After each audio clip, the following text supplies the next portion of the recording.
but now it just tastes like soupy. That's not bad. Just because I love spicy drinks, but I haven't had spicy sangria before. My whole mouth is on fire. What's the most inappropriate thought you've had during a serious situation? During work meetings, my brain's all over the place, so I hope my boss watches this. I can't think of anything. If I can't think of anything, do I have to drink? Yeah. What about you? My thoughts go into all kinds of directions. What are the inappropriate directions? Yeah, I've fantasized about romantic situations with my ex-boss. I wish I had oh, I shouldn't say this. I wish I had a boss that I would think that way about. Please don't put that on anything. Actually, you can. It's fine. I think he'd be happy to know that. Is it like a compliment or an assault? Like, my boss right now is just really nice. I used to be a teacher in a school for a long time, so there's just nothing there. Who's one person in your life you secretly can't stand but still act nice to? I have this neighbor. She actually gave me this jacket, and she's a really old lady, and she's really mean. She's aggressively mean. But then she'll bring us fruit and vegetables from her garden all the time, and she's always giving me gifts and whatever. But she's really mean also. She insults my Spanish. She insults my house. When we were first looking at the house, she has this little witch voice, and she's, "You're gonna regret it. You're gonna regret it." Before we bought it. Can you rank based on their talent? Dan Romero, Varun, Vitalik, and your boss or co-worker Baptiste? Oh, wow. You did the research. Obviously, Baptiste is the most talented, followed by, like, Vitalik, just because he's Vitalik. And then I guess Varun, because I don't know him. And then Dan Romero, because I decided to have a beef with him. I have to drink because you gave an answer. I think she likes it. Who's your favorite ex in your contact book? Oh, that's easy. I dated a guy when I was in college. His name was Lionel. And I still sometimes, if I have a question about, like, tax stuff, I'll ask him. The last thing that you drunk texted someone? Whenever I get drunk, I send, like, really, like, happy messages to people. Like, I feel like I get manic when I'm drunk. I'm always in a good mood. And then sometimes I'll, like, overshare. And then I feel, like, weird about it. I was drunk the other night. My friend just had a baby, my best friend. And I messaged her when I was drunk. I just told her that I love her baby. But it is, like, the last thing I messaged when I was drunk. What's the cringiest thing you've done on camera? Recently, or could it be, like, an old thing? Could be old thing. There are a lot. I have a bunch of things that I recorded in high school that are, like, really embarrassing and cringe, but I don't really associate myself with that person anymore because that's, like, a child. When I was in college, my roommate, she was, like, a Twitch streamer, and she had a channel on YouTube that she was starting, but she was really big on Twitch as a gamer. And so she was like, I have this beauty channel and whatever. And so we started making tutorials and stuff, and those are hidden in the depths of YouTube, and I don't think you could find them. Those really do make my skin crawl. My funniest memory of doing something on video was chat roulette. Oh my god, yeah. And it would be just like a dick video. I would only go on it to be mean. Not be mean, but to laugh at the people. Yeah. By the way, how do you feel about your failed political career? Oh, it was like a temporary thing in high school. I think I just really liked famous people. So I was like, politics is a cool thing because I can meet famous people. And I did. I actually was I was the secretary of my high school, but I ran against myself because nobody else ran for that position. So I did, and then I didn't ever do my job ever. So I was like, I have to go to student government meetings and take notes. I don't even take notes in class. So then it was a drag, but that was the closest I came to politics. Did you have political aspirations? I wanted to be an archaeologist, and then I wanted to be a bird researcher. I was obsessed with birds as a kid. That's so cool. And I'm still obsessed with birds. They're really cool. I ended up in crypto. Close enough. It's like a natural progression. Talking about birds and animated characters. If you could have an affair with some animated characters, who would it be? I never really had one, so I guess I'll just drink. I feel like I wasn't that into animated stuff when I was younger. I'm more into animated stuff as an adult. I think when I was a kid, I had all the crushes, the rare villains or some kind of dark type characters. Like who? I liked the Crow, and then because of it, like any character that had pale face and smudged eyeliner, I liked them all. Now that you said the pale face and smudged, did you ever watch Fairly Odd Parents? I was always in love with vampires. I was reading a lot of vampire, sci-fi, dragon books. Animated characters and having a crush. Jack from Nightmare Before Christmas, the skeleton. Oh, that's a good one. That one. And also from Spirited Away. So the character that is... The dragon guy? Yeah, the dragon guy. What are your tips for the happy marriage? Spicy tips. My marriage is miserable. No, I'm gonna drink because I don't have spicy tips. Oh wait, I have to put the spice first. Hold on. I think that you should be with somebody who makes you laugh and who's really nice. Golden retrievers. Do you know this concept of black Is it- cat and golden retriever? Yeah, the golden retriever boyfriend. Yeah.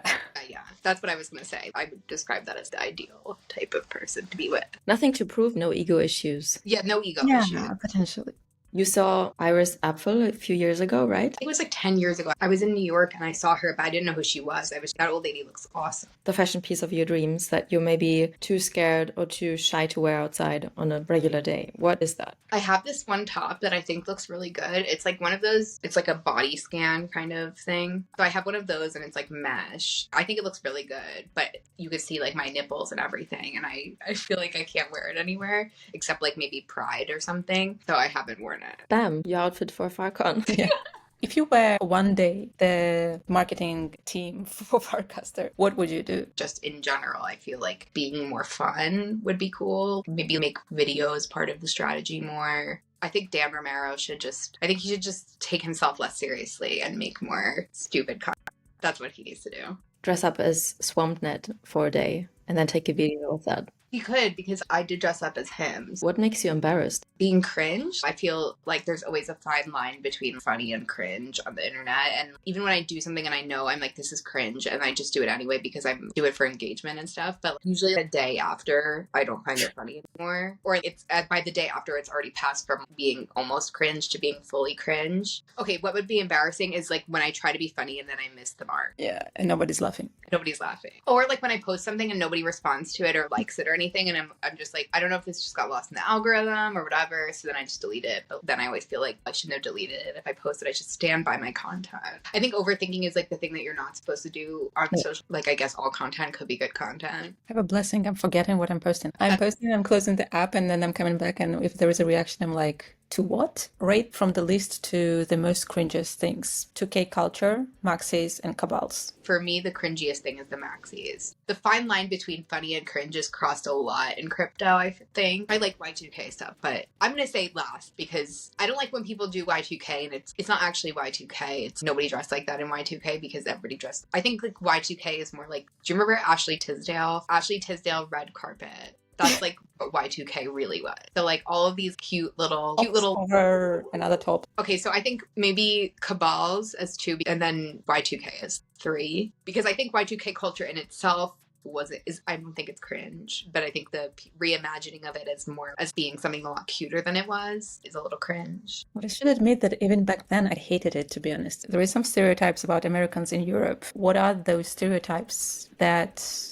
people dislike, but you are proud of? People always make fun of Americans because we're very friendly. I understand when people think that it's fake. Of course, sometimes it can be, but a lot of the times people are just more friendly and want to know more about you. And I think that's nice. And I think a lot of people here think that's fake or that it's weird. But like one that I'm not proud of, a lot of Americans apparently think that Spain is in Mexico because I used to teach English. A lot of my students would have stories about when they studied abroad in the US or whatever, and people would be like, oh, where in Mexico is Spain? Or what they would think, of course, is also extremely racist about what they thought about Mexico, but they'd be like, oh, do you live in a mud hut? Do you have cars there? And stuff like that. So I think there's a really big issue of world history and geography not being taught.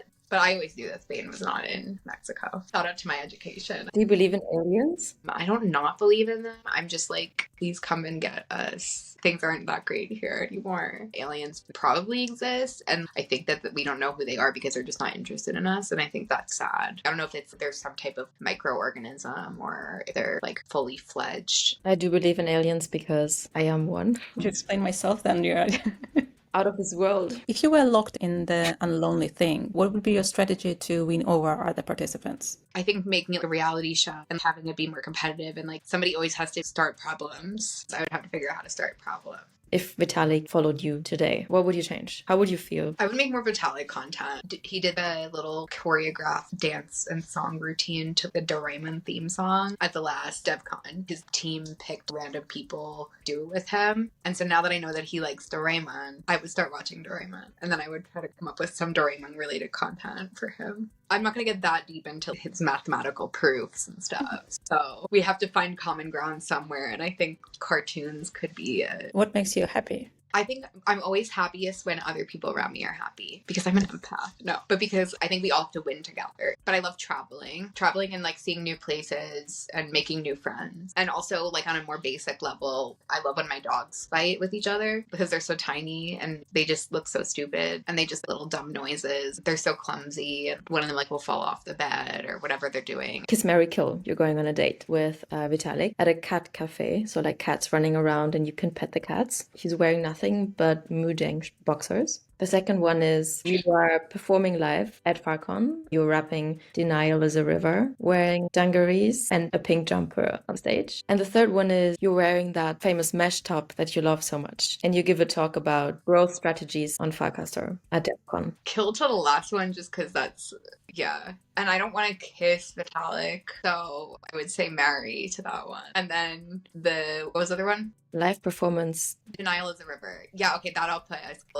I'll kiss that. You could go viral with that. I could, maybe. Do you have anyone you want to nominate and join us next in Los Pomos? Did you already talk to Lamb Chop? Tiny Rainbows.